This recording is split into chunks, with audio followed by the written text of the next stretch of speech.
Bismillahirrahmanirrahim. Assalamualaikum warahmatullahi wabarakatuh. Alhamdulillahirabbil alamin wa bihi nasta'inu ala umuri dunya waddin. Wassalatu wassalamu ala Rasulillahil amin wa ala alihi wa ashabihi ajma'in.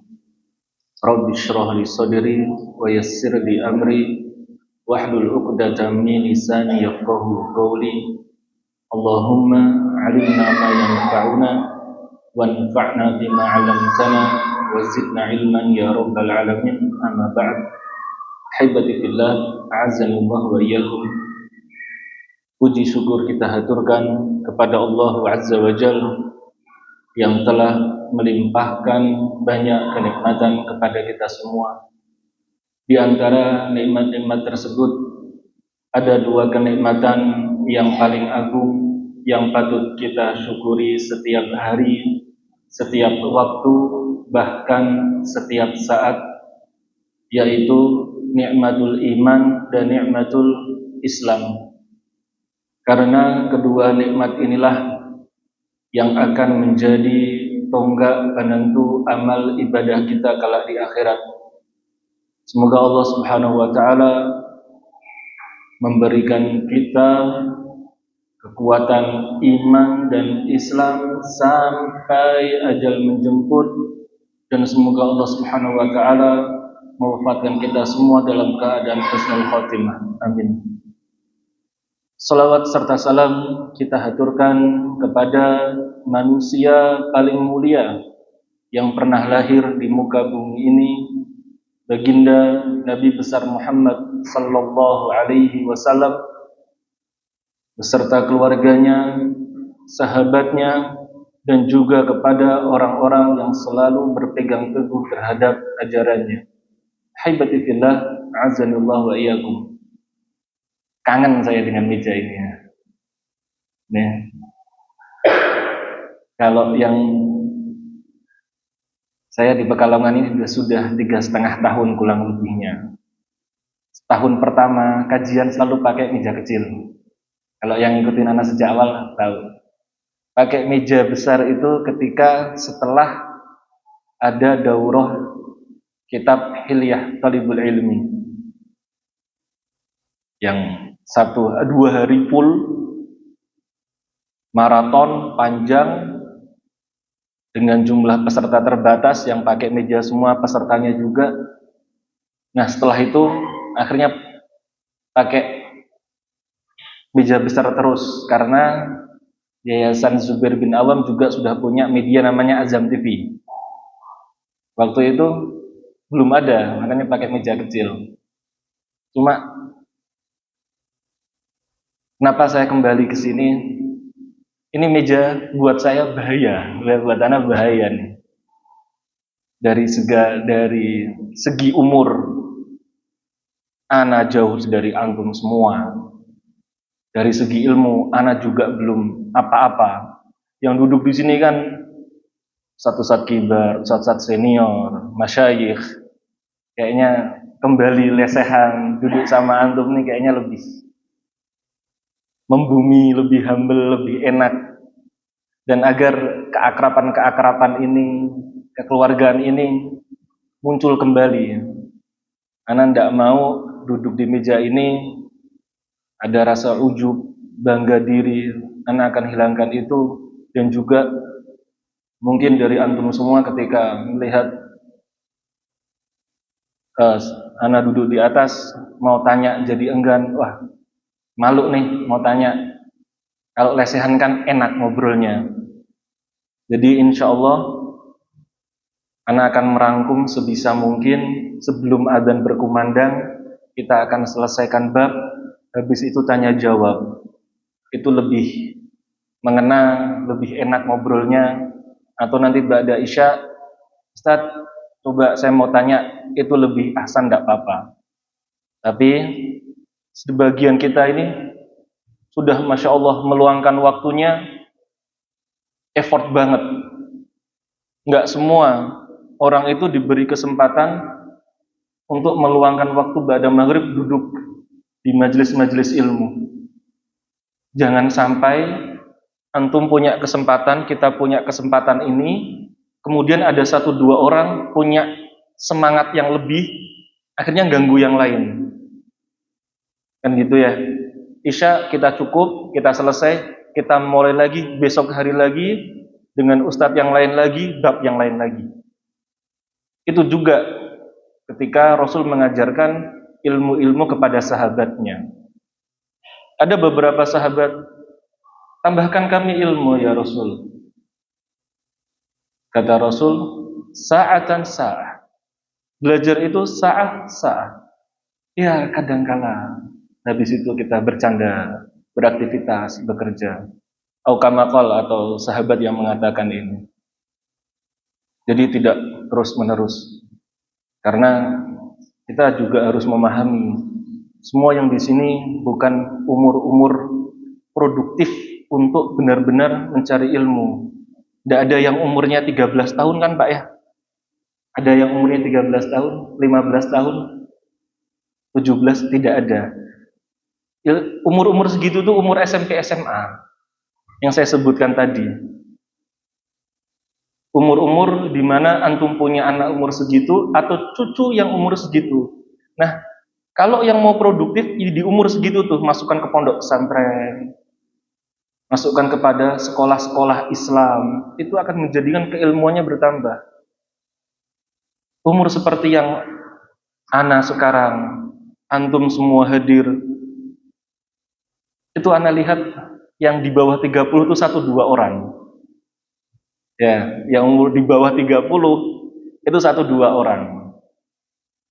Yang di pojok baju hijau di bawah 30. Antum yang baju hitam, ya berapa umurnya? 29, sebentar lagi kan. Di bawah AC, jaket hitam lagi. Berapa? Sampingnya baju coklat. Tuh, hampir gak ada. 1-2 saja. Sudah berkeluarga, sudah punya anak. Yang ngiri sama antum untuk hadir di majelis ilmu ini banyak banget. Ngiri itu dalam banyak hal ya. Orang nyindir, wah, ustadznya lewat. Padahal kita yang disebut antum-antum semua. Padahal kita mau belajar ngaji, dibilang ustadznya lewat. Itu sebenarnya dalam hati paling dalam orang yang mau gitu tuh ngiri. Anak kapan ya bisa ikut kayak gini nih? Anak kapan bisa hadir? Sholat maghribnya kotang, ya kadang-kadang aja, apalagi jamaahnya.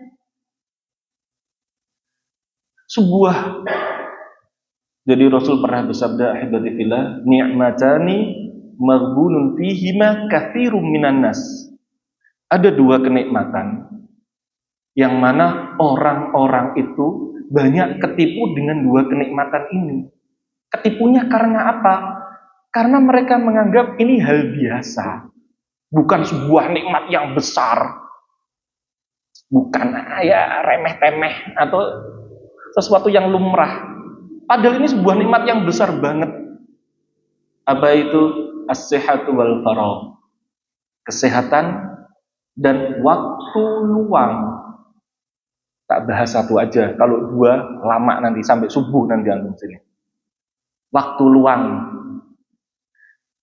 WA temannya, kapan ikut kajian? Waduh, ana sibuk nih, gak bisa hadir kajian. Ini seakan-akan yang sekarang hadir, ini pengangguran semua nih. Ini kan gitu nih, sibuk loh. Berarti sekarang yang hadir orang pengangguran. Enggak. Hadir di majelis ilmu itu sebuah kesibukan. Tapi kesibukannya adalah bekal untuk akhirat. Ya akhi, antum semua dapat ilmu, gak usah ngamalin, gak usah mendakwahkan, itu sudah dapat pahala. Rasul bersabda, man salaka tariqan yaltamisu fihi ilman, sahhalallahu lahu bihi tariqan ilal jannah. Barang siapa orang menempuh suatu perjalanan yang mana perjalanannya untuk menuntut ilmu, mencari ilmu, ilmunya ilmu apa? Ilmu syar'i. ilmu din, ilmu agama, maka suatu hari nanti Allah akan mudahkan jalan hamba tersebut untuk menuju surga. Sudah selesai. Antum nggak usah capek-capek dakwah aja dapat pahala segitu banyaknya. Apalagi dibarengi dengan mengamalkannya, mendakwahkannya. Pahalanya berlipat-lipat. Itu sibuk kita itu sedang sibuk. Semua orang lihat kita itu yang dikatakan temannya tadi, anak sibuk katanya ya. Seakan-akan yang hadir adalah pengangguran.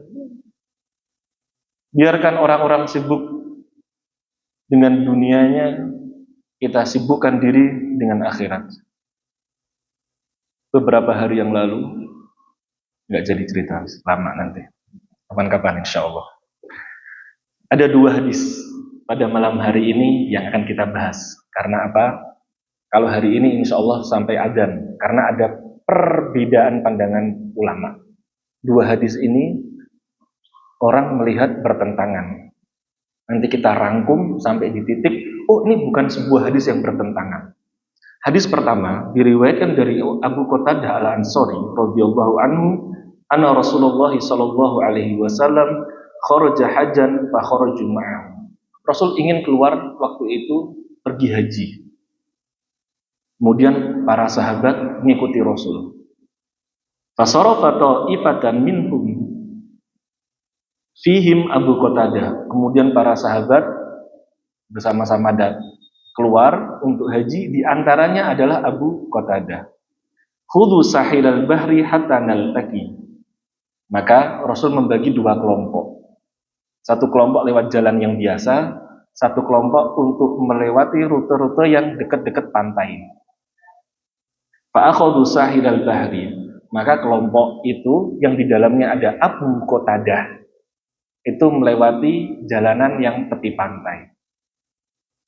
Falamman sarafu ahramu kulluhum illa Abu Qatadah lam yuhrim.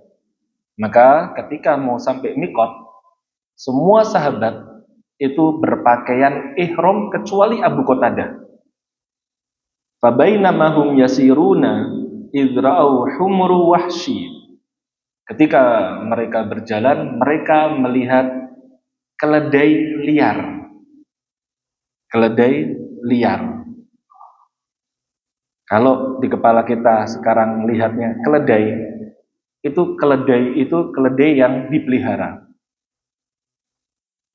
Ini yang dilihat sahabat adalah keledai yang liar. Bentuknya bukan kayak gitu. Semua bawa HP ya. Sekarang boleh sambil searching keledai liar atau himarun wahshi. Coba yang ada keyboard Arabnya kita cek, munculnya apa? Sama nggak dengan nanti yang apa akan saya omongkan. Fahamala Abu Qatadah 'alal humur fa'aqara minha atana. Maka diburulah keledai liar itu dan disembelih. Yang disembelih ternyata keledai liar atana, betina. Fanazalna wa akalna min lahmiha. Akhirnya semua beristirahat makan dari daging buruan itu. Tsumma qulna anakulu min lahmi soidin wa nahnu muhrimun. Apakah kita dibolehkan makan dari hewan buruan sedangkan kita semua sudah memakai pakaian ihram? Itu yang menjadi perbincangan para sahabat. Kebingungan nih, nggak ada yang tahu. Fahamalna ma baqiya min lahmiha. Diambillah sisa dari daging itu untuk fa'adrakana Rasulullah sallallahu alaihi wasallam fas'alnahu an dzalik, untuk dibawakan ke Nabi Muhammad dan ditanyakan. Maka Nabi bertanya, minkum ahadun amarahu an yahmila 'alaiha aw asyara ilaiha? Ada enggak di antara kalian yang nyuruh Abu Qatadah untuk memburu atau memberi isyarat? Tuh, ada keledai liar, tangkap. Gitu, memberi isyarat. atau nyuruh, Abu Qatadah, kamu kan nggak pakai pakaian ihram. Pakaian ihram kan kayak sarung, larinya susah. Kamu kan nggak pakai. Ayo, diburu. Ada nggak yang kayak gitu? Qalu, mereka menjawab, la. Semua atas keinginan dan kesadaran Abu Qatadah untuk memburu hewan itu. Qala Rasulullah sallallahu alaihi wasallam, "Fakulu ma baqiya min lahmiha." Makanlah semua dari dagingnya. Wa fi riwayah, dalam riwayat yang lain, hal ma'akum minhu syai'? Ada sisanya enggak? Fakultu, na'am. Maka Abu Qatadah menjawab, iya. Fanawaltuhu al-abuda. Maka Rasul makan dari lengan atas. Fa'akala minha atau fa'akalaha. Jadi Rasul ikut makan dari itu. Yang sudah browsing, himar wahsy atau keledai liar, munculnya apa? Iya. Ya. Zebra, kuda zebra yang kita lihat, itu kan istilah kita bilang kuda karena tampilannya seperti kuda. Makanya kalau kita bilang zebra, pasti ada kuda zebra. Orang luar negeri bilang zebra, zebra saja. Contoh, mungkin ada yang nggak percaya, Ustadz ngarang, orang luar negeri masa nggak ada kudanya, zebra cross. Ada kata-kata kuda zebra cross nggak ada kan ya? Itu kan luar negeri. Zebra saja. Zebra ini adalah salah satu jenis hewan buruan yang boleh dimakan. Kuda itu juga boleh. Yang nggak boleh itu keledai, yang bahasa Inggrisnya donkey. Yang telinganya agak panjang, yang kalau di India masih banyak gerobak ditarik sama ini ya, keledai ya, khimar. Kalau sapi kan nggak boleh ditarik, ya, pakainya khimar ya. Nah, di situ itu enggak, khimar yang ini, keledai yang hewan piaraan yang sering kita lihat. Kalau antum sekarang searching keledai muncul, itu nggak boleh dimakan. Itu haram. Nah, yang liar itu boleh. Salah satunya muncul zebra itu. Anak tahu ini ketika sudah gede juga. SMP kelas 2, SMP kelas 3 lah. Loh, zebra ini kan kuda. Enggak, ternyata ini yang dinamakan keledai liar. Ini yang saya akan memahamkan dulu. Jangan sampai kita berpikir, Ustadz, keledai kan nggak boleh dimakan, haram hukumnya. Yang gitu ya. Yang kita maksud bukan keledai yang hewan piaraan, tapi keledai yang liar. Sudah ya, sampai di sini ya. Terus masalah kedua, masalah satu clear. Yang kita bahas keledainya bukan keledai biasa, keledai liar. Bukan keledai peliharaan. Masalah yang kedua, terus kenapa dengan zebra ini ada masalah apa?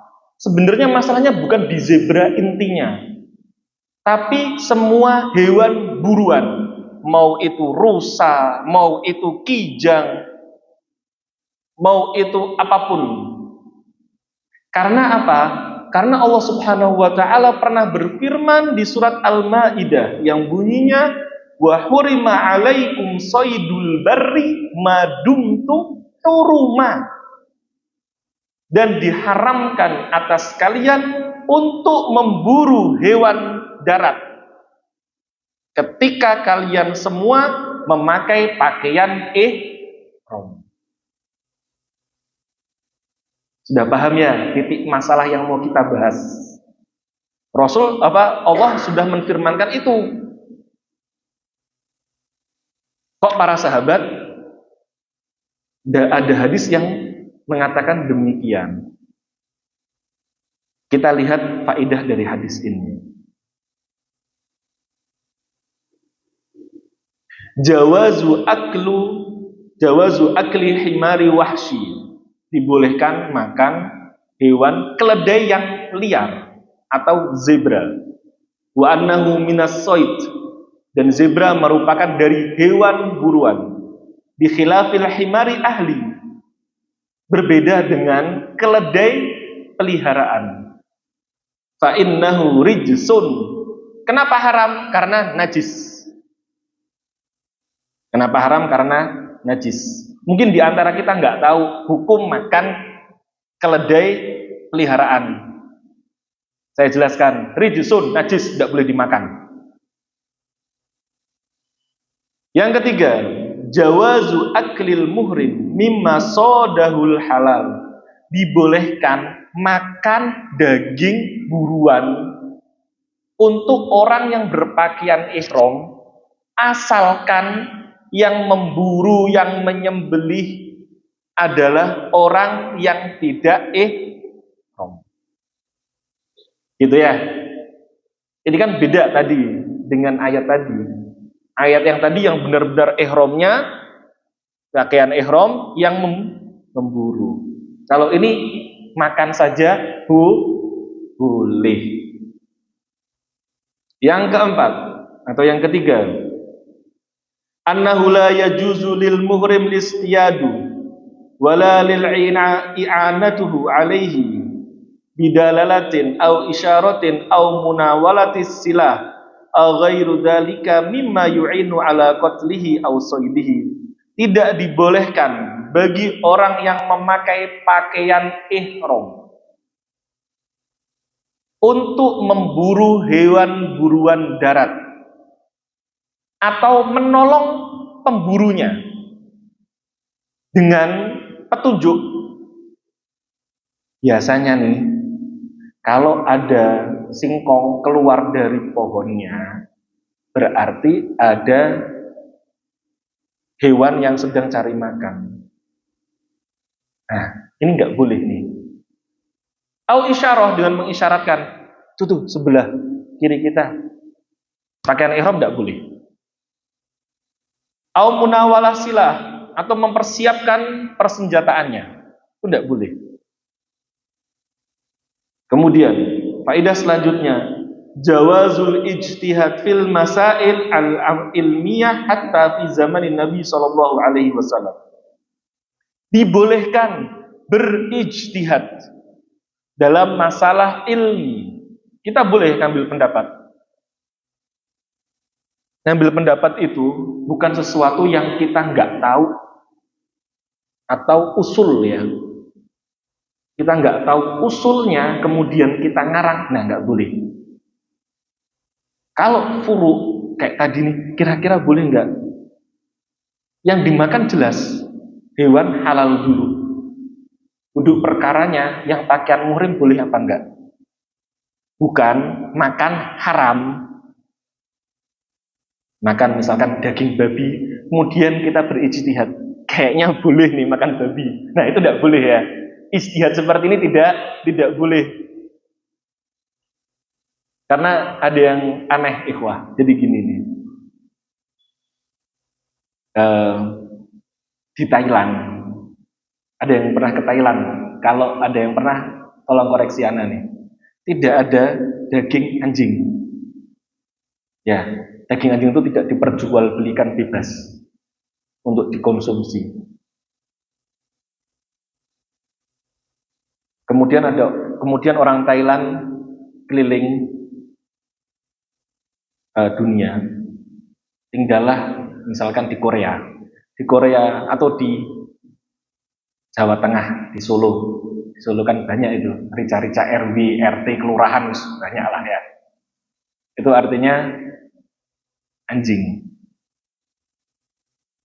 Kemudian dia itu nggak biasa makan anjing, kaget. Orang Muslim nggak boleh kayak gitu. Jadi orang Thailand tuh jijik kalau makan anjing. Karena apa? Karena nggak kebiasaan, nggak normal di Thailand ada jualan daging anjing. Orang Muslim nggak boleh kayak gitu. Orang Pekalongan. Kalau kita nyari daging anjing atau sate anjing sulit kan ya? Nggak semua. Coba kita cek di Hayam Wuruk sepanjang itu, yang jalan satu arah. Ada enggak 5 toko atau 5 kios yang jualan daging anjing? Ada enggak, Pak? Ada? Enggak ada kan? Itu baru hayam muruk loh. Kemudian orang Pekalongan main ke Solo atau main ke Korea atau main kemana? Insya Allah boleh nih, karena di sini diperjualbelikan bebas. Atau di Tomohon, Sulawesi Utara, pasar ekstrim, sebanyak itu, jangankan cuma anjing, tikus saja dijual, kucing aja dimakan di sana. Ya, ini jangan nggak boleh berijtihad, karena di sana banyak yang jualan. Maka menjadi boleh, ini tidak boleh, bukan ijtihad namanya, ini bolal, sesat ya, bukan ijtihad, nggak seperti ini ijtihad. Contoh ijtihadnya gimana Ustadz? Daging babi haram, antum lagi camping di hutan kesesat, atau naik pesawat jatuh yang lainnya meninggal, antum selamat di tengah hutan, nggak ada makanan, adanya babi. Nah ini baru antum boleh berijtihad, insya Allah boleh. Tapi secukupnya. Kata orang-orang mu'alaf, daging babi itu enak. Yang pernah bekerja di Chinese food, restoran Cina, itu ada campur minyak babi, itu buat apa? Buat tambah rasa enak. Kalau kita kan banyak, tidak usah milih yang ini, pilihan yang lain banyak. Yang belum merasakan, jangan nyicipi. Kata Ustadz dulu dah nih, katanya habis ini nih, daging babi enak, dia penasaran. Oh, tidak boleh kayak gitu. Maksudnya makan secukupnya, ganjal perut, antum tidak meninggal. Itu syariatnya. Berijtihad yang kayak gitu boleh. Itu ya, cukup. Walakinan nas muqaddamun ala ma fuhima bi tariqil ijtihad. Namun dalil itu dikedepankan. Walidha fa inna sahabah ba'da ma akalu minal himari wasi mujtahidin wa hasala lahu syakkun fi jawazi aklihim. Setelah mereka berijtihad untuk boleh makan, mereka harus memastikan, oh boleh saya makan ini, boleh enggak ya? Datang ke Rasul. Gitu ya. Itu baru yang benar. Kemudian hadis selanjutnya diriwayatkan dari Sa'ab ibnu Jathamah al-Laythi radhiyallahu anhu. Suatu saat ada sahabat namanya Sa'ab ibnu Jathamah al-Laythi memberikan hadiah kepada Rasul himar wahsy, zebra tadi, atau keledai yang liar. Kemudian ketika diberikan ke Rasul, Rasul menolak.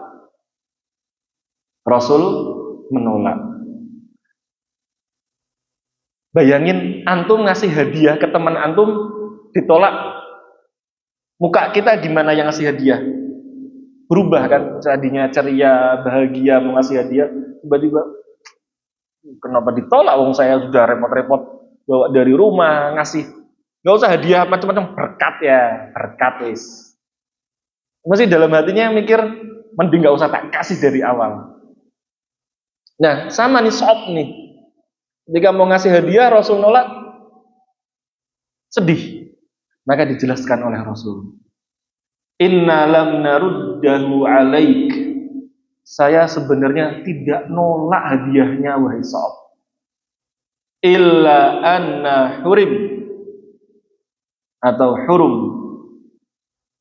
kecuali aku ini sekarang posisinya sedang pakaian ihram, maka aku nggak bisa makan hewan buruan itu. Oh, akhirnya baru tahu. Jadi kalau antum lagi akikoh anak antum, cucu antum, Kalau punya teman yang darah tinggi, nggak suka kambing, jangan dikirimi. Jangan dikirimi akikoh itu. Ustaz kan mau ngasih Ustaz. Ya antum tahu, kalau ditolak nanti antum sakit hati. Ini akikoh kambing, ya Allah aku makan kambing, ngirim aku ke UGD nanti. Kan gitu ya. Antum nanti tersinggung. Pastikan yang lain. Sepakatan tadi ya, azan kita selesai. Perbedaan ulama kita bahas sedikit pada pertemuan yang akan datang. Intinya dari hadis ini kita melihat yang pertama Rasul menerima dan makan. Tapi hadis kedua Rasul menolak. Loh gimana ini? Kok ada dua kejadian, yang satu menerima, yang satu menolak? Mana yang harus kita ambil? Insya Allah kita lanjutkan pada pertemuan yang akan datang. Kita tutup dengan sebuah doa, semoga Allah Subhanahu wa taala memberikan kita keistiqomahan dalam beragama, dan semoga Allah Subhanahu wa taala menerima amal ibadah kita. Subhanakallahumma wa bihamdika asyhadu an la ilaha illa anta astaghfiruka wa atubu ilaik. Wassalamualaikum warahmatullahi wabarakatuh.